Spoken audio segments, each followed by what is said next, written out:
Barometric pressure, yes. Oh yeah, this guy. Oh yes, this guy.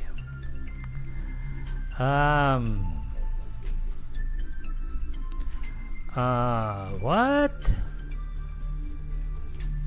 Oh, there it is.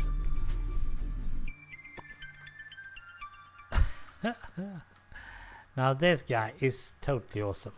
Ahoy there, barks the captain as soon as you enter. Who are you? You explain who you are, and despite certain doubts mentioned, you were dispatched here. Aha! The captain shouts. Would you ever have been here by an agent? He leans across the desk, and as he says the last word even louder than he respect the rest of his speech, making a recoil. I was, you say, wondering if everyone in this town is certifiably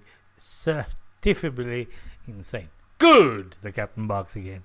I bet you, though, that I couldn't be called the captain unless I drove a boat. Well, I don't. I drive an airship, or did before that fateful night 6 months ago, when I was flying over the city on a non-stop run from Corona to Altadena.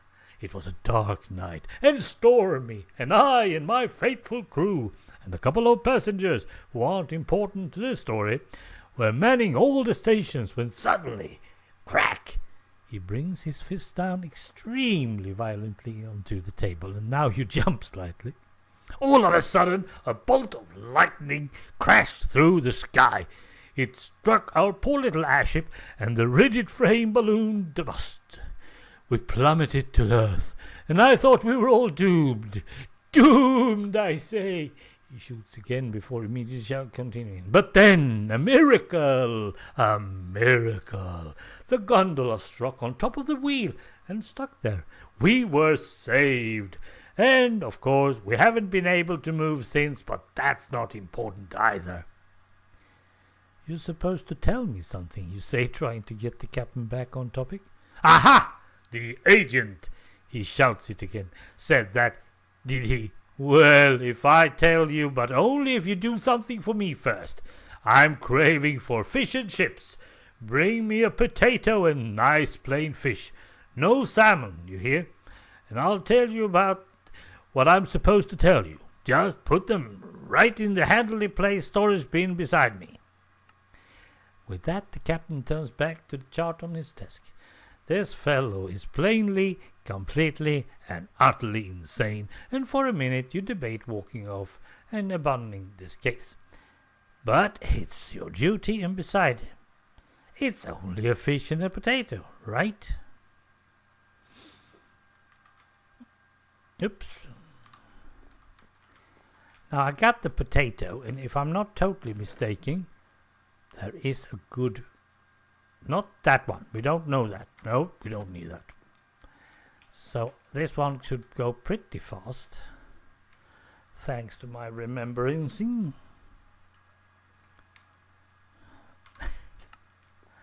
And, oops, there comes another book. The Captain 2. After going to excessive lengths... I just went outside the door. To obtain the requested potato and fish, you return with them and dump them in the bin. The captain beams. Excellent! Now then, he pulls out a massive ledger from one of his desk drawers and flips through it. All right, listen up. We've been keeping tabs on both the airwaves and the radio station proper as best we can over the last 6 months. We had to keep the operative group small to avoid arousing too much suspicion, which means now that we've lost 2 of our 3 operatives, things are getting tight. 2 out of your 3, he asks. Who was the second? The captain stares at you. You've met him, he says darkly. Anyway, you've been told how the smugglers are operating. I won't go back over that. Here's what we do now. No. The gang has been using both their own members and unwitting civilians to bribe Mr. Claw to play their specific records. Trying to pick out which are which has been a difficult task, but we've got it mostly sorted out. So, here he pauses and runs his finger down the page on his book and stops at the line. Either the last briber or the one before, that is your murderer. How do you figure that, you ask, surprised. The captain looks up from his book again. Quite simple. The last two were active members of the gang. They would be the ones who would be willing to pull the trigger on our investigator. Surely one of the civilians could have been bribed to do that, right? The captain slams the table in anger. Stop trying to needlessly complicate matters, he barks. Now here's the important part. Information has reached us that the smugglers are winding down their operations in these parts and are planning to move elsewhere. We need to move fast to round them up before they do so. If we can take out the ringleaders on murder charges and misleading the police, he adds somewhat grimly, then we can nab the rest in basic smuggling charges. So, we're having the local police investigate one of our two suspects. You tackle the second, a Mr. Pupkin. Short man, balding, middle-aged, works at the radio station but frequents the gardens as well. Therefore, your duty is to go down the conveniently placed ladder from here, check out the gardens, and then head towards the radio station. That is all. He slams the ledger shut and puts it away and turns to the fish and potato. The fact that the captain seemed almost sane just now was not lost on you. Why did you have me get that crap anyway, you ask? Couldn't very well just tell you to top secret information without making sure of who you were, could I? He responds. Needed time to shake you up on you, and a task like this is just insane enough for me to send you on. And besides, to your horror, he now takes out a set of taxidermy instruments and sets to work. They look very nice in my collection. You revise your early assessment as you go down the ladder. The captain is conclusively barking mad.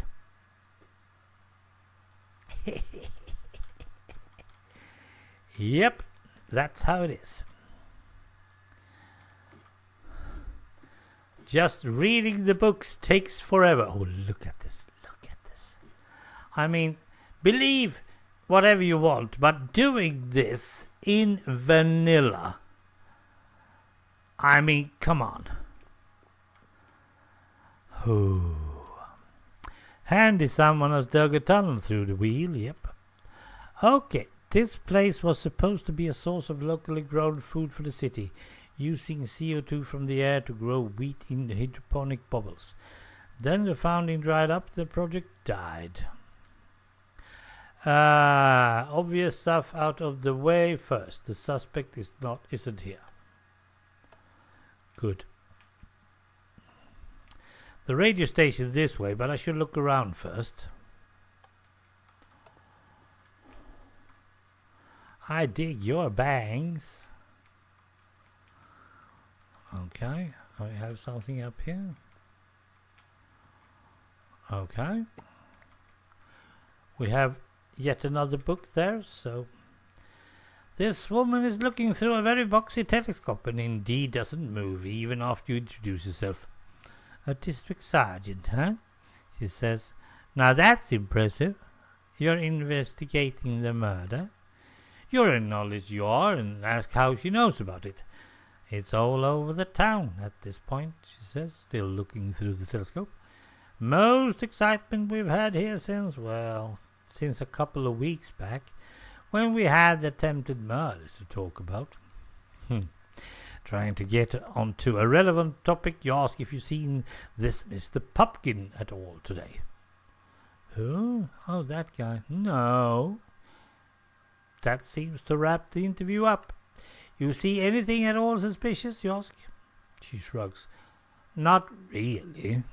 Though I guess I saw that DJ from the station, Mr. Claw, whatever, out by the power plant houses this morning. Odd, 'cause he doesn't live out there. When was this exactly, you ask, intrigued? Very early, 5 or maybe even earlier. I've been up here doing stargazing and happened to see him. Saw him again later on the road. Had a couple of suitcases with him. You sure it was Mr. Claw, you ask? Maybe the captain and the agent were wrong, and the opportunity to upstage them would be too good to pass. Well, the second time, yeah, but the first time it was still dark. Didn't see his face, only saw that toupee thing he wears, but it must have been him. You thank the woman who keeps looking through the telescope.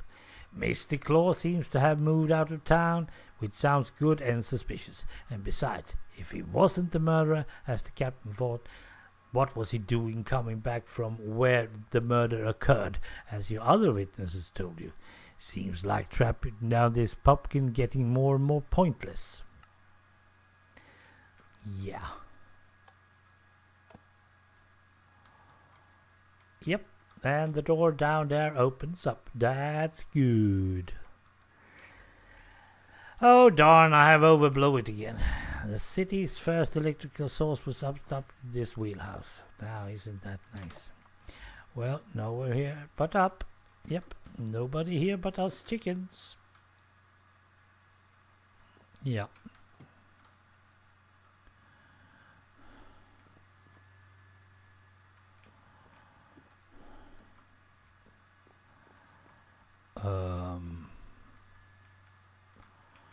There's something down here.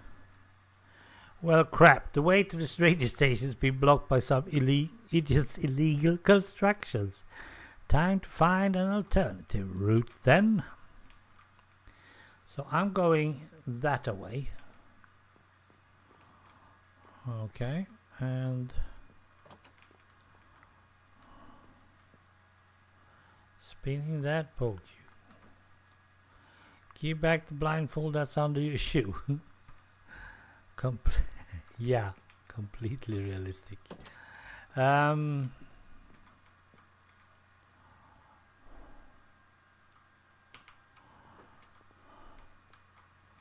not totally sure that I'm going this way. Have no idea.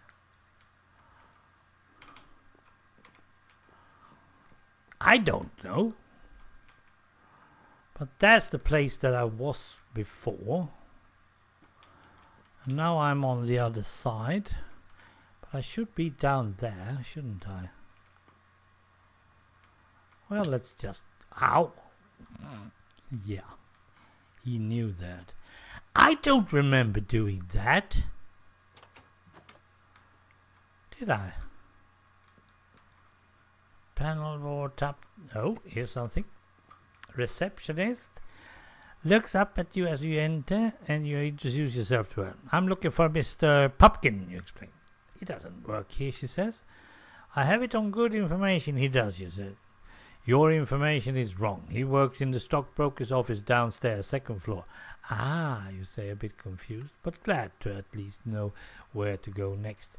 Nice of the receptionist to be so friendly, in keeping with everyone else today, I suppose.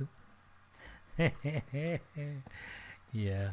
We don't have any...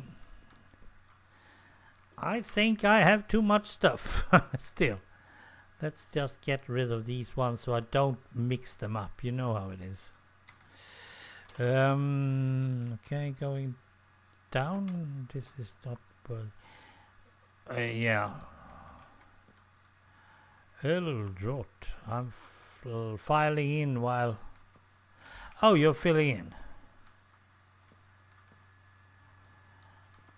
Okay, so this is the studio. So I should go down. But I can't go down, can I? Oh. Duh. Sometimes... This is one of the few that's still powered. No doubt that's why the stockbroker set up shop. Oh, dialogue app. I don't lie like that. The broker is working on a computer as you enter. Good afternoon, he says. You're not a customer of ours yet. What can I do for you? You show him your ID and mention that you're fairly unlikely to ever become a customer of his. Not on a district sergeant's salary. And not unless the economy stabilizes, which it won't. Oh, the broker seems disappointed, unsurprisingly.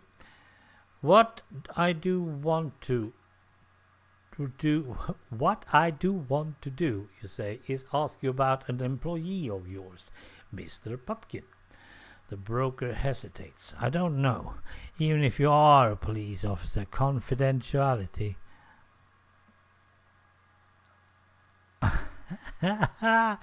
I know what I want. I want to swear. They have been so stupid all. Let's get this one. The broker now seems even more hesitant to talk to you. I really don't know, he says, and you prepare for a drawn-out argument, when suddenly there's a sound of running from downstairs. What's that, you ask in surprise. Probably my erstwhile employee running away, the broker says, and you swear again and race out of the room in pursuit.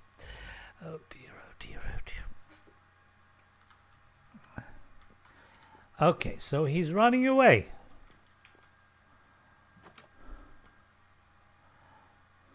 Nope, there's no Mr. Pupkin here. And there's no one here. Let's continue to run. This window is broken. Our suspect run this way. Whoopsie.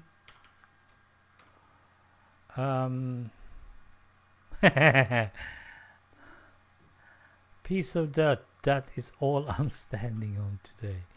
Mailboxes for the people. Okay.